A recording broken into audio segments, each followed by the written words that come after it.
Okay, there we go again. Before I say anything on this video, which is gonna blow your mind, let me say this. This is Reverend Kenneth Meshoe, the president of the ACDP, a party I'm not a member of, I'm not involved with, I have had zero contact with, and I'm not promoting, but hear me out here. Let's quickly talk about this. So here is a gentleman. He's the leader of the DA, okay? He's the leader of the DA, Mr. John Vuligate Steenhuisen, okay? He's white. And, I know everybody says he can never be president of South Africa. And a big reason is because he's white. And so because he's white, it's like, why doesn't the DA understand that people need to see themselves in you? If you had more white and black, if you had more like a black leader like Musi Maimane, you would do better, because people need to see themselves in you.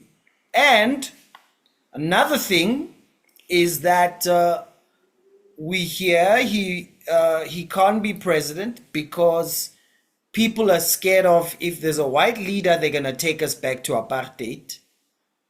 And even if they have the lowest unemployment rate, right? So it's lowest in the DA, the Western Cape. I know you're going to talk about Langa or whatever. Let me finish.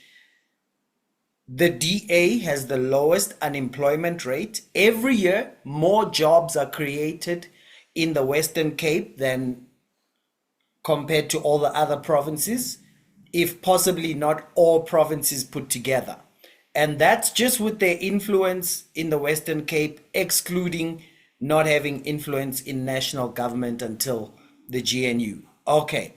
And when you read their when the Auditor General checks out what departments are doing, they have the highest.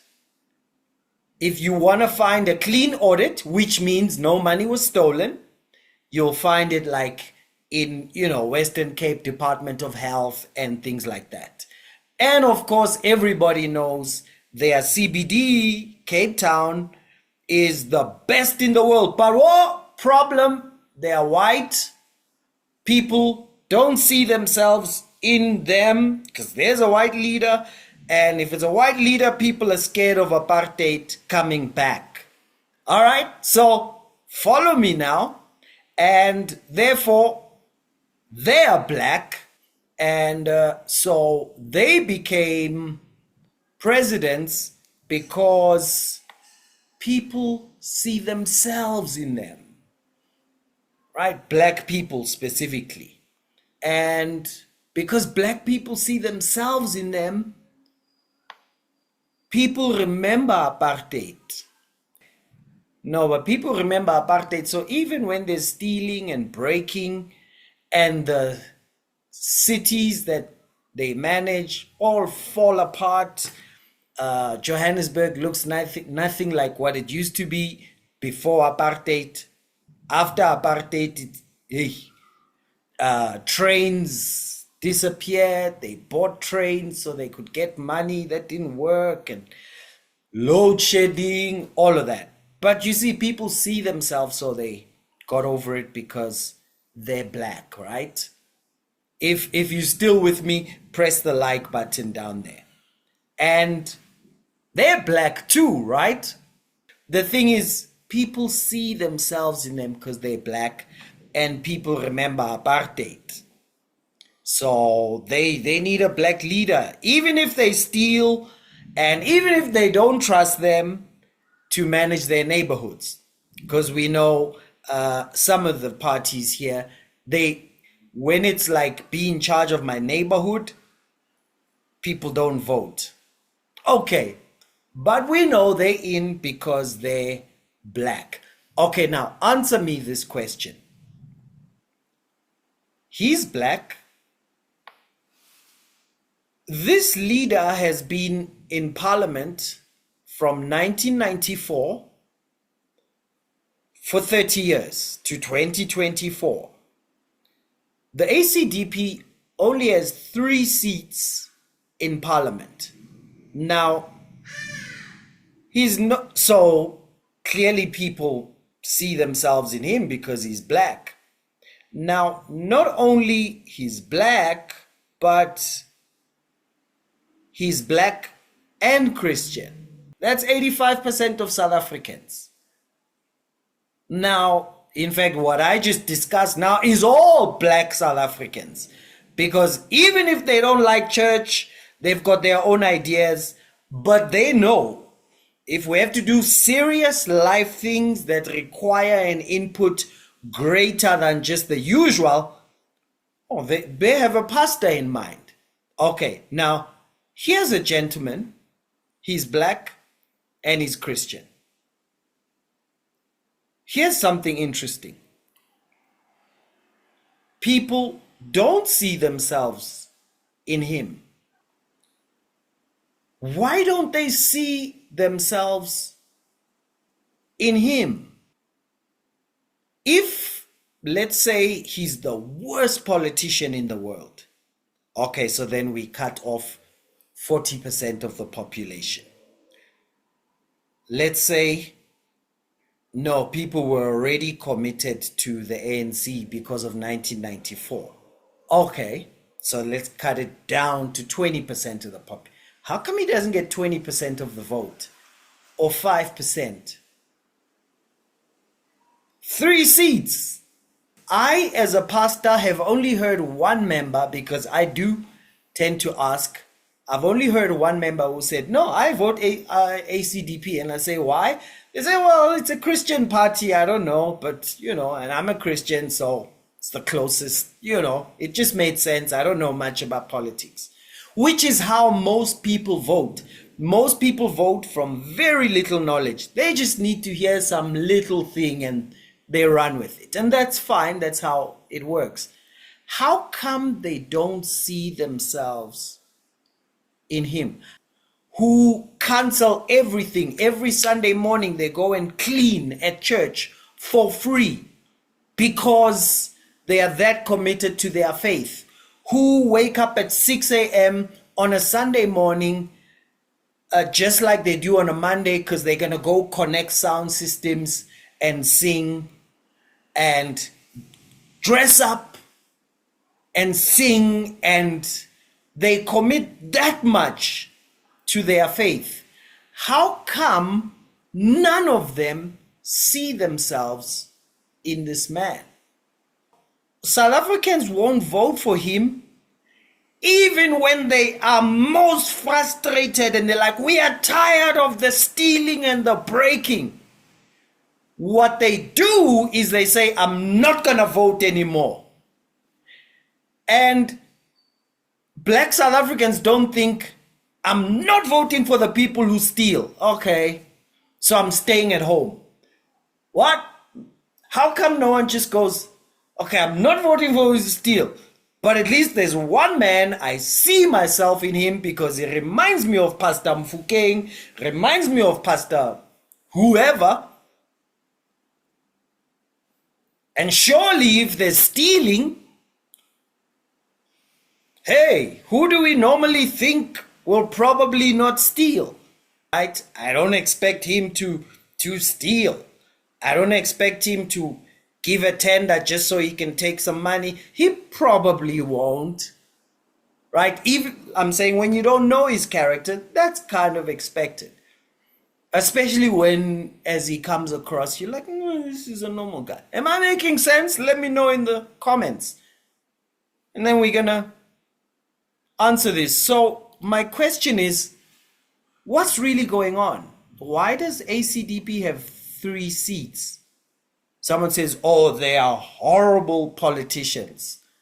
Sure, even with being a horrible politician, the only black pastor who is not a religious nut in his speeches and everything he says, reasonable man. The only black pastor, I don't know who we can see ourselves in more than that. Even if he was the worst politician in the world, he would certainly have a bigger vote, especially at times when people are concerned about moral things, right and wrong, good and bad. In our culture, these are the people who are responsible for right and wrong. That's why when we had the crossover in 1994, we had Bishop Tutu, because I may not be Anglican, but if a bishop says, let's forgive, the country feels like, I hate that you're telling me to do that because I'm angry. I'd rather fight, but I can't really argue with a bishop. I guess we have to forgive them. Okay, now, what's really going on that the numbers don't reflect this? South Africa has systematically, on purpose, it's from the Marxist playbook, have systematically been brainwashed away from God consciousness to struggle consciousness. It's a different world. You are made to feel different, think different, brainwashed to forget who you were when you grew up, to forget how you grew up. What do I mean by that? I'm showing you something that the ANC was talking about in 2007. They're talking about revolutionary morality. What is morality? Morality is determining right from wrong, good from bad. And there has been a on-purpose plan to move you from the morality that you just have from your conscience, which actually comes from the Ten Commandments. You know, if someone kills, it's really bad. Well, who told you that? You know, it's morality, which, it may not be that you live in a church and you're busy at church, but even the guy that's not busy at church kind of knows, don't kill, don't steal, don't lie, don't, right? It's just morality, and it's become traditional morality. Every parent knows, like, if your kids lie, they get in trouble. What is revolutionary morality? It means it's a new way of determining what is right and wrong, because that's what morality is, what is good and bad. But we don't measure it. Don't measure it by how your parents brought you up. Don't measure it by how you feel when you see someone beat someone up. Don't measure it by how you've always thought, in your conscience, I mustn't steal 5 rands from home. Don't measure it from that. You must measure it by the revolution. Here's the deployment policy of the ANC. And it set up deployment committees. It recognized that the ANC needs to put in place its own policy of conduct, right? So we know the deployment policy and its deployment, and I guess it provides employments for comrades, cadres, and comrades and cadres.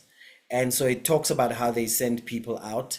So, and then it says the key centers of authority and responsibility of power are diffused throughout society and located both within and outside the state. Wait. So the ANC is deploying people not just to state things like city managers and stuff. He says, no, we deploy them outside the state. And our approach to deployment must therefore be sensitive to this. Okay, so here are the centers, key centers of authority where we must deploy people who will then go teach the revolution. In the cabinet, the entire government. Okay, cool, of course, these are people in politicians, premiers and provincial administrations. Oh, that makes sense. The ANC is trying to get its revolutionary message to guys in the legislature, local government, parastatals in schools, independent, ambassadors, international. Oh, great! So there was a whole plan to deploy people to represent the ANC's message. Oh, but also to the media. Wait. Oh, so the ANC has a plan to send people to the media? Oh, wait. So when I'm watching SABC and there's a journalist, someone sat at Lutuli House and said, good, you can go there. I thought they're just reporting the news. No, deployee. Oh, and business. No wonder BEE ends up with comrades running all of business. It's not a mistake. Yes, deployee. You think ANC is just in government? No. Society. Here's an interesting one. Other social and cultural institutions like religious bodies. Wait a minute. Someone sits at Lutuli House and decides to deploy someone to a religious body so that at the religious body you can replace God with revolution? I thought church is where we teach God's morality, but you are sending someone with the mission of bringing revolutionary morality. That makes sense. No wonder the kids are drinking like crazy, like they never did in our time. No wonder the girls have lost all, different from the time when we lived in. No wonder murder is so high compared to, why? Because people have been sent throughout society to drop God and take the revolution so that we have a society created by ANC God. That's the difference between the reason why people don't see themselves in him, because when you say black, you are not talking skin color. You are talking about which God do you serve? The revolution God or the God, the God of the Bible. That's why all these people can be in papers about stealing. This week, pastor gets up. Stop stealing, stop lying, stop cheating. The whole church goes, Next week, he has a politician, a black politician, who's just become very clear they stole money. They get to stand on the holy altar. How did that happen? Brainwashed. Because if you tried, if the church choir had a scandal equal to Julius Malima's scandal, pastor was going to kick that church choir out. If one of the elders had a scandal equal to former President Zuma's scandal and just having equal amount of evidence, pastor was going to ask that elder to step down. If the keyboard player was caught with money under their couch, Pastor was going to fire that keyboard player, tell him, sit at the back, you need to pray and take some time. But those same politicians can come to the church. Let me tell you something interesting. And Reverend Meshoe will never stand on that pulpit. Why? He represents the wrong God. He represents the wrong God. It's an old thing. Serpent was more cunning. See, you won't see this because it's very cunning. And he said, as God indeed said, you shall not eat of the tree. And the woman said, we may eat of the fruit. And the serpent said to the woman, no, nothing will go wrong. Even this guy you're listening to on YouTube, he's lying. He's trying to take away your power. For God knows that in the day you eat of it, your eyes will be open. This guy is trying to make our eyes close to the injustices of the past. He's trying to close our eyes to the injustices of the past. Promise to open your eyes to the revolution, that's Marxism, and then you will be like God. That's why the whole purpose of Marxism is to create a society after their image. That's why if you want growth, it's like, no, inclusive growth. Inclusive just means including comrades, in case you missed it. I hope you've learned by now that if you say black economic empowerment, it means black comrades. If you say employment equity, it means comrades as the directors. If you say anything, if you say land, it means, when it's black land, it means black comrade lands. Of course they deserve it. Why? Because they rank higher up in this religion called Marxism.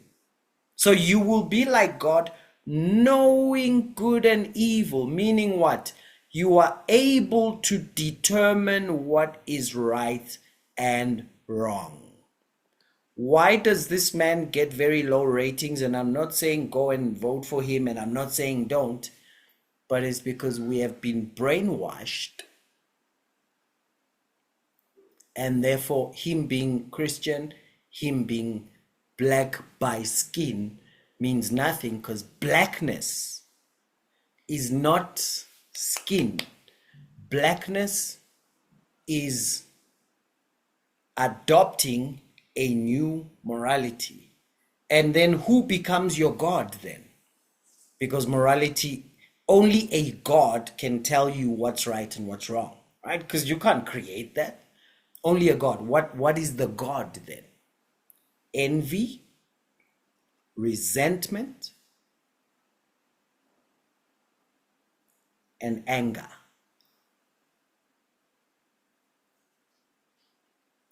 Whew. Let me hear your comments at the bottom. No man can serve two masters. Either he will love the one and hate the other. See, like the people who are angry with me, they're not angry with me. It's the God in that they serve being angry that I'm speaking about, a different God. Funny enough, many of them are Christians. You will love the one, you will hate the other.